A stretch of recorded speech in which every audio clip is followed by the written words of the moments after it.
Hello and welcome to the Gifted Ed podcast. We are your hosts, Angel Van Howe, Social Emotional Gifted Coordinator, and Meghan McCarthy, Social Worker. We are grateful for the opportunity to share the space with you today as we talk about the complexities of giftedness.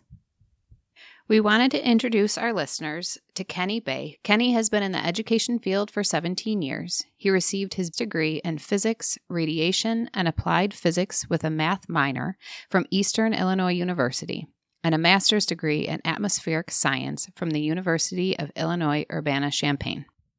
Kenny connects emerging and established ideas to his students and encourages them to use their learning styles to their fullest potential. Kenny gained experience as an educator in various startup schools. Since joining Wolcott in 2013, he has helped grow a project-based STEAM program. Kenny and his students created a robotics team out of a closet-sized room with few resources, and it has expanded to become a locally, nationally, and internationally recognized team. Welcome, Kenny, to the Gifted Ed podcast. We're so happy to have you with us today. Well, greetings. Thank you so much. I am really thrilled to be here with you. Today, we're going to talk about AI, artificial intelligence, and its uses and potential impact in the classroom. So I wanted to share a relevant story to start this conversation. At the start of the school year, Angel and I were meeting to problem solve different tools and different resources for some of our students who have some executive functioning deficits. And so seeing that Kenny was new to our school, we wanted to figure out how we could, use his knowledge and resources. And so we reached out to him asking if he knew of any executive functioning apps that we could use. And when he emailed us back, the list of resources he gave us was generated from him using ChatGPT. And I was kind of taken aback when I had shared that with you. When I opened up the email, my initial thought was like, are we allowed to use these in school? Just because I feel like schools, in particular teachers, are just up against a lot when it comes to technology, mostly because we receive a lot of conflicting messaging around how students and schools should utilize AI. So that kicked off our conversation. And AI is going to be a part of this podcast today because these interview questions were generated by ChatGPT. So why don't we go ahead and dive in and get started? So Kenny, my first question for you is, what are the potential benefits and challenges of integrating AI into STEAM education? Yeah, AI is such a cutting edge area of interest. And if you look at all industries across, not just education, we're all grappling and trying to figure out how to use AI. And what I think about, for our students here is AI is implemented across the board, whether you like it or not, to our shopping, to how we watch television, doing internet searches, to robotics, even medical fields, or sending a rocket ship to Mars, right? AI is integrated in everything we do, whether you like it or not. And so something I think about is, how are we preparing our students in the 21st century here and informing them of what AI is and also its capabilities?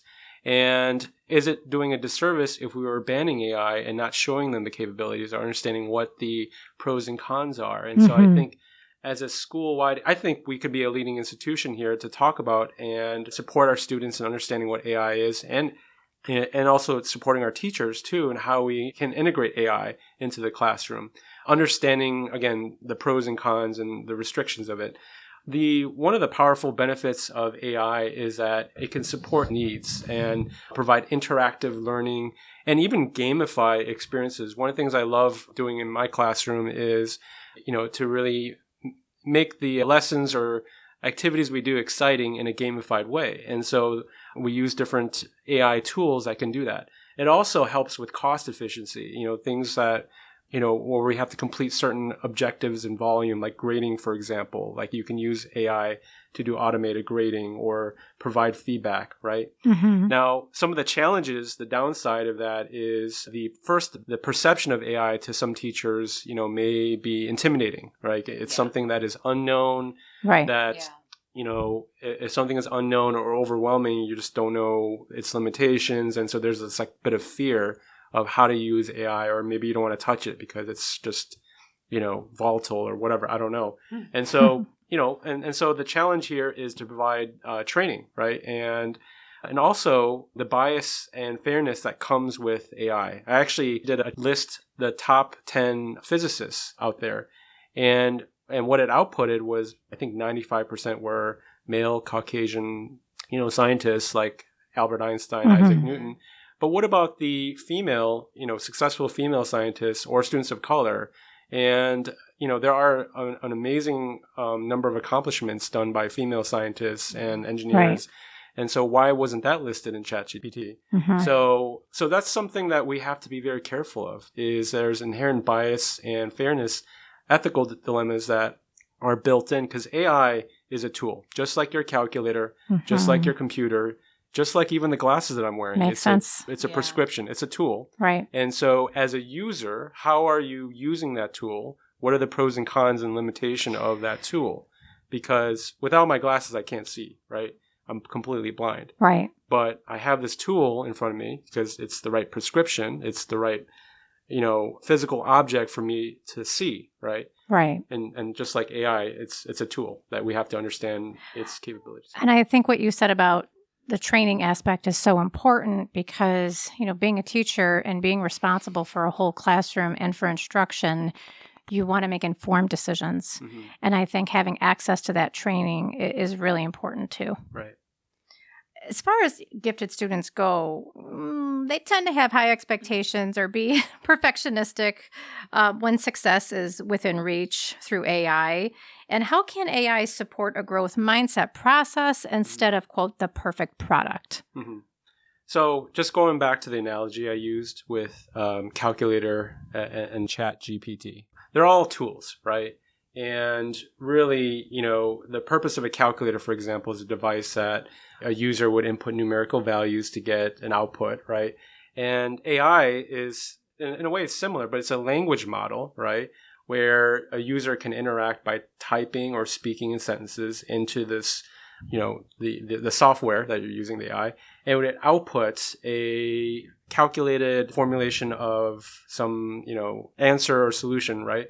And so really, as a student who has, and even myself, I tend to have a perfectionist attitude, like, I want everything to be just right. But how do you use that tool to support a growth mindset, right? And how to provide a personal learning experience?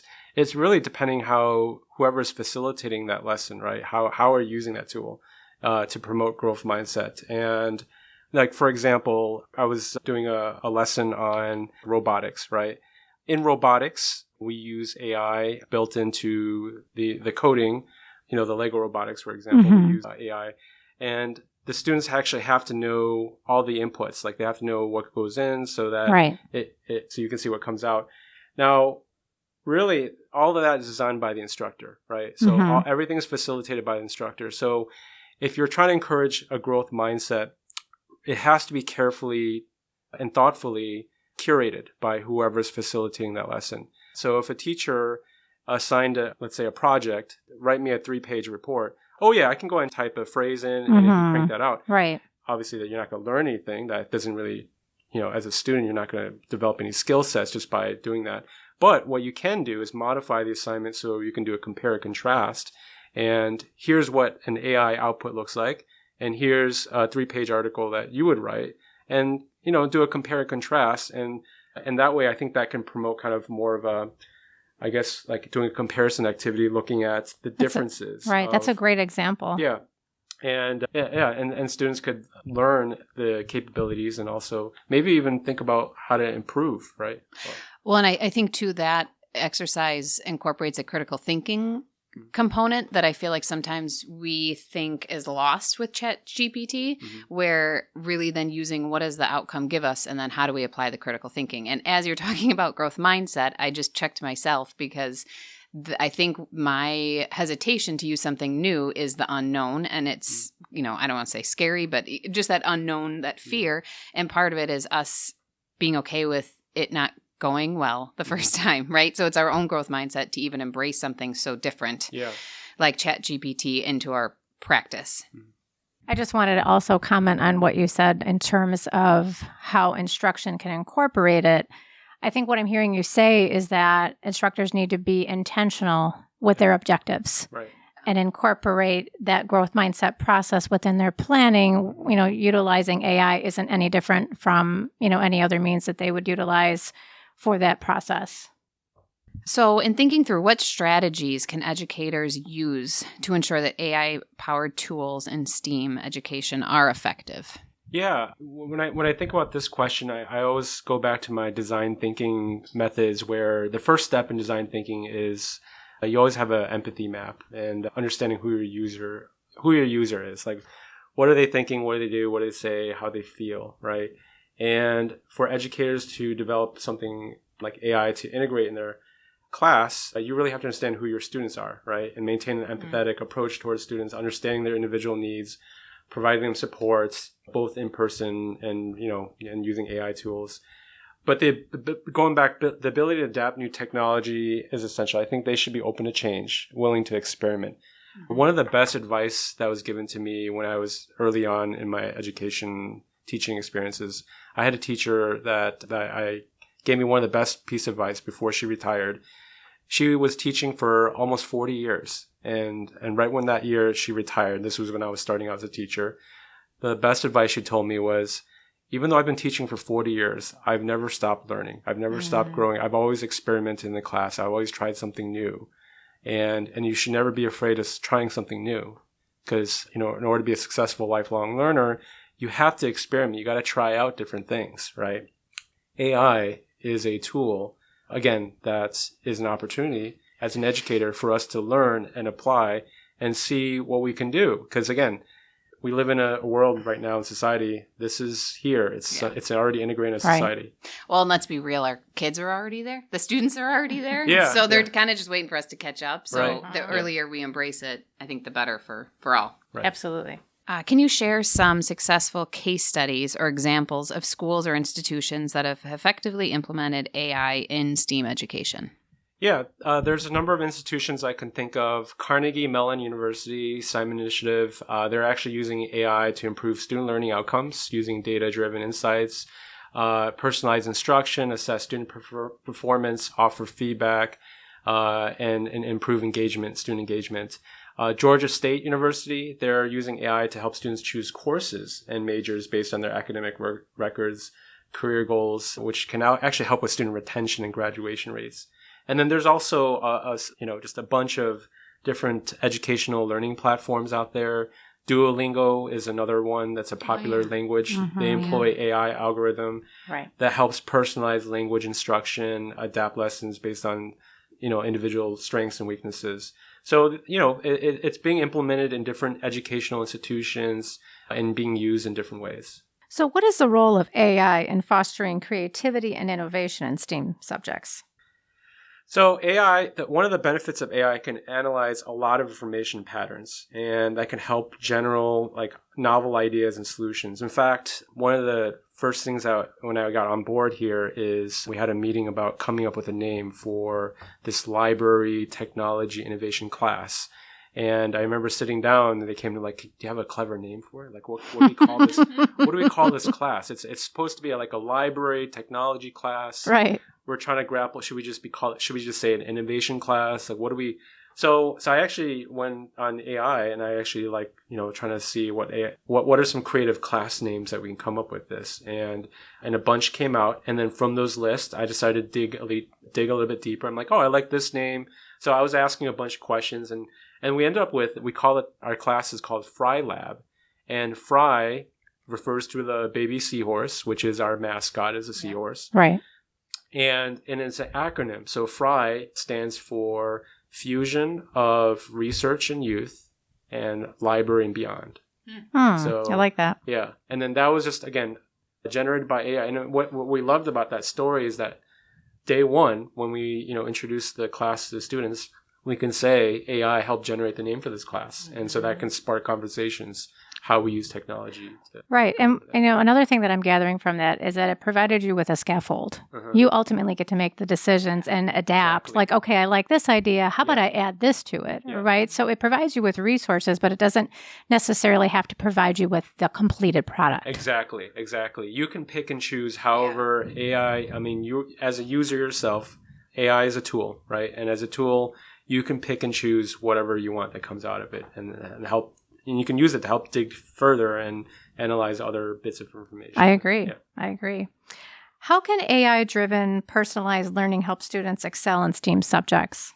Yeah, so just like I mentioned, some of the examples that other institutions and educational platforms are already doing this right now. AI can analyze students' strengths and weaknesses by tracking their progress and performance.